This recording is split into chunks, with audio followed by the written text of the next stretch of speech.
cook with me. Today I'm making a delicious, easy paneer dish, Paneer Bhurji.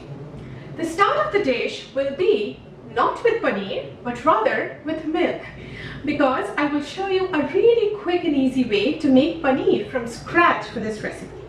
However, you can always use store-bought paneer and skip to the step where I make the bhurji.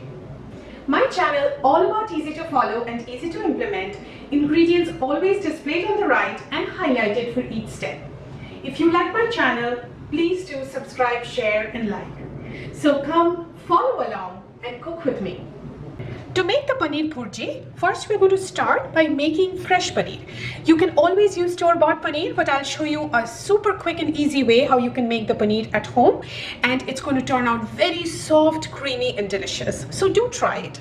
Also, a quick note is the ingredients for this entire recipe will be displayed on the right, and I will go ahead and reintroduce each ingredient for each cooking step.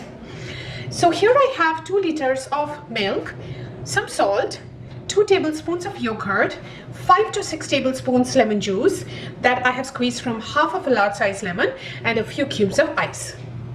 So I have added the milk to a heavy bottomed pan. Now I will add the yogurt. Here I have 2 tablespoons of yogurt. This will add to the creaminess of the paneer. And also add a little bit of salt. And now we will go ahead and bring the milk to a slight boil with stirring occasionally. You want to make sure you keep stirring occasionally, otherwise the milk gets stuck at the bottom. So as you can see, our milk is now really hot. So now what I will do is I will start adding the lemon juice. So don't add all of that at once. So just add 2 to 3 tablespoons at a time. So here I have added about 3 tablespoons, and I will stir to see if we are getting any curdling. So you'll be able to see the greenish liquid coming out. So I don't see the milk curdling, so let's go ahead and add another 3 tablespoons. And now you can see that we can see the greenish liquid coming, and the milk has now started to curdle. So you can see it here how the milk has started curdling. So next what I will do is I will completely turn off the oven, and I will keep stirring this till the milk completely curdles. So now as you can see, the milk has completely curdled. So one quick tip is add some ice cubes in the curdled milk, because what this will do, it will prevent the milk from curdling even more, or the chana or the paneer from cooking even more. So adding the ice cubes helps with that. So next I'm going to drain the greenish liquid, or what we call the whey. For that I have taken a vessel and put a sieve on top of that. Now I will line this with a muslin cloth, and I will drain the curdled milk through the cloth and gather this. This is the paneer, so we will gather this and make this into a knot. Try to squeeze a little bit of the liquid out. You don't have to do too much of that. So now I have taken a small bowl and squeezed the whey out a little bit. You don't have to squeeze too much, then it will become very dry.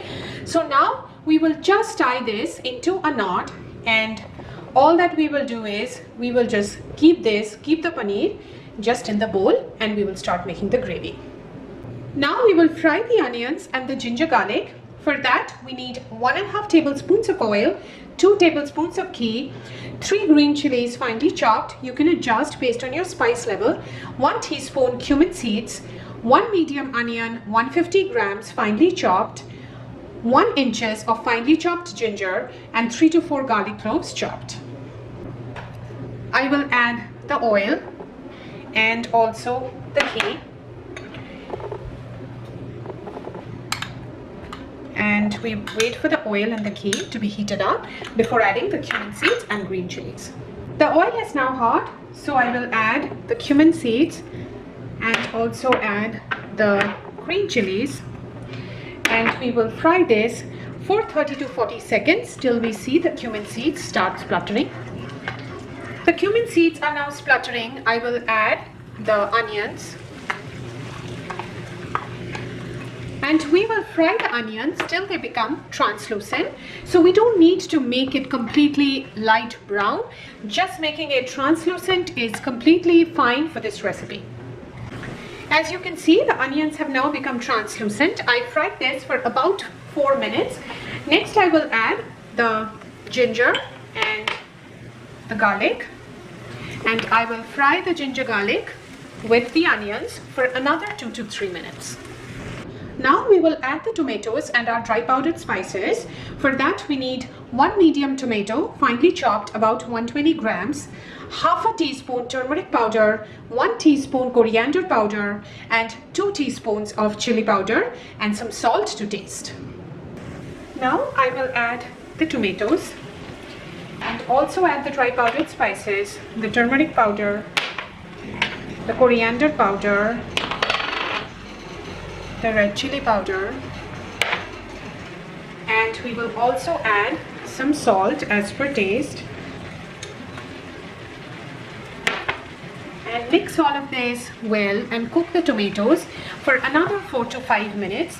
For this recipe, the tomatoes need not become completely mushy or soft because the crunchiness of the onions and the tomatoes will be balanced by the soft creamy paneer. So just 4 to 5 minutes at a medium flame is completely fine to make sure that the masala gets completely cooked. Once our masala is cooked, we will add the paneer, a cup of chopped coriander leaves, and 1 teaspoon of kasuri methi. I just want to show you that the paneer, we have taken this out from the muslin cloth that we had wrapped this in. So just see how really soft and creamy this has turned out to be. So here it is. You can see how really creamy and nice this paneer is. So next we will just crumble this paneer before adding to the gravy. So in the same bowl that I had kept the paneer in, all that I'm going to do is I'm going to, with my hands, just gently crumble the paneer. Now as you can see, our masala is completely cooked and we can see the oil separating out. Now I will add the paneer that we just crumbled and also add the chopped coriander leaves and kasuri methi, and we will mix all of this really well and cook this for another 2 to 3 minutes at a low to medium flame. Our Paneer Bhurji is now completely ready to serve. It's great to enjoy with roti, lachha paratha or naan. You can see how beautiful the color of the dish is. Do try this recipe. It's really easy but just tastes absolutely delicious. Hope you enjoyed it and thank you so very much for watching my channel.